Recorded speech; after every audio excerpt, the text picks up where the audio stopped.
लद्दाख भारत की छत, हिमालय की गोद और संस्कृति की अद्भुत धरोहर।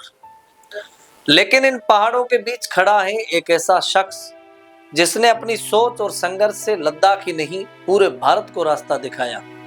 नाम है सोनम वांगचुक। ये कहानी है उस इंसान की जो ना नेता है, न बड़े घराने से आया है, बल्कि जिसने शिक्षा, नवाचार और पर्यावरण की रक्षा को ही अपना जीवन बना लिया। इंजीनियर, शिक्षक, पर्यावरण योद्धा और अब जन आंदोलन का चेहरा। नमस्कार, मैं आयात कली मेहर और आप देख रहे हैं द बवाल। 1966 में जन्मे वांगचुक का बचपन मुश्किलों में बीता। लद्दाख के उन स्कूलों में जहां न भाषा समझ आती थी और न किताबें जिंदगी से जुड़ी थी। इसी अनुभव ने उन्हें सिखाया, शिक्षा का मतलब रटत नहीं बल्कि जीवन से जुड़ा ज्ञान है। अगर शिक्षा बच्चों की जिंदगी नहीं बदल सकती तो ऐसी शिक्षा का क्या मतलब। सेकमोल नई शिक्षा की प्रयोगशाला 1994 में उन्होंने बनाई। सेकमोल एक ऐसा स्कूल जहां फेल हो चुके बच्चों को असली शिक्षा मिले। किसानी कैसे करनी है, घर कैसे बनाने हैं, सूरज की रोशनी और बर्फ से कैसे ऊर्जा और पानी निकालना है। आज सेकमोल से निकले छात्र पूरी दुनिया में बदलाव के दूत बन चुके हैं। आइस स्तूपा विज्ञान और उम्मीद का संगम। लद्दाख की प्यास बुझाने के लिए उन्होंने बनाया आइस स्तूपा। कृत्रिम ग्लेशियर जो गर्मियों तक पानी देता रहे। दुनिया ने उनकी तकनीक को सलाम किया और उन्हें मिले कई अंतर्राष्ट्रीय सम्मान।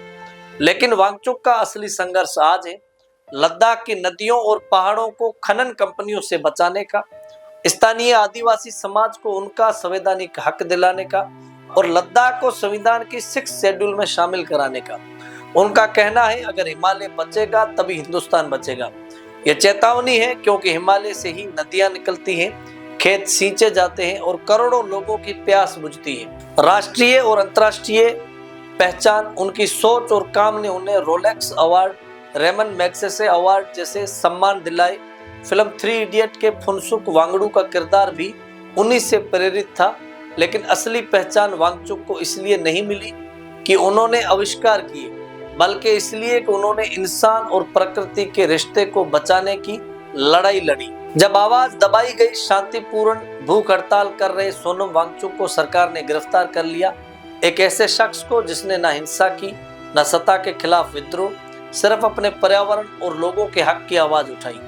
गिरफ्तारी के बाद पूरे देश में सवाल गूंजने लगे, क्या पर्यावरण बचाने की मांग करना गुनाह है? क्या लोकतंत्र में अहिंसक आंदोलन की कोई जगह नहीं बची? और क्या लद्दाख की आवाज को दबा देना इतना आसान है? आज सोनम वांगचुक सिर्फ शिक्षा और तकनीक की बात नहीं कर रहे हैं, वो कह रहे हैं लद्दाख का संविधान की 6 शेड्यूल में जगह दो। यहाँ की जमीन, जंगल और पानी को खनन माफियों से बचाओ। स्थानीय जनजातियों को उनका अधिकार दो। उन्होंने शांतिपूर्ण भूख हड़ताल की, ठंड में खुले आसमान के नीचे दिन गुजारे। उनकी आवाज सिर्फ लद्दाख के लिए नहीं बल्कि पूरे भारत के लिए चेतावनी है। वो कहते हैं, अगर हिमालय बचेगा तभी हिंदुस्तान बचेगा। हिमालय सिर्फ बर्फ नहीं बल्कि हमारी नदियों का स्रोत है। हिमालय सिर्फ पहाड़ नहीं बल्कि करोड़ों लोगों की जीवन रेखा है। लद्दाख से लेकर दिल्ली तक लोगों ने कहा, यह सिर्फ सोनम वांगचुक की गिरफ्तारी नहीं बल्कि हमारे आने वाली पीढ़ियों की आवाज को कैद करने की कोशिश है। सवाल हम सब के लिए, आज जब सत्ता और कारपोरेट साथ खड़े हैं, तब सोनम वांगचुक जैसे लोग हमें याद दिलाते हैं, असली देशभक्ति नारे लगाने में नहीं है बल्कि अपनी नदियों, पहाड़ों और जंगलों को बचाने में है। उनकी गिरफ्तारी ने यह साफ कर दिया है कि लड़ाई आसान नहीं है, लेकिन लद्दाख से उठी ये आवाज अब पूरे हिंदुस्तान में गूंज रही है। क्या हम हिमालय को बचाने के लिए सोनम वांगचुक के साथ खड़े होंगे या फिर चुपचाप अपनी आने वाली पीढ़ियों का भविष्य बेच देंगे?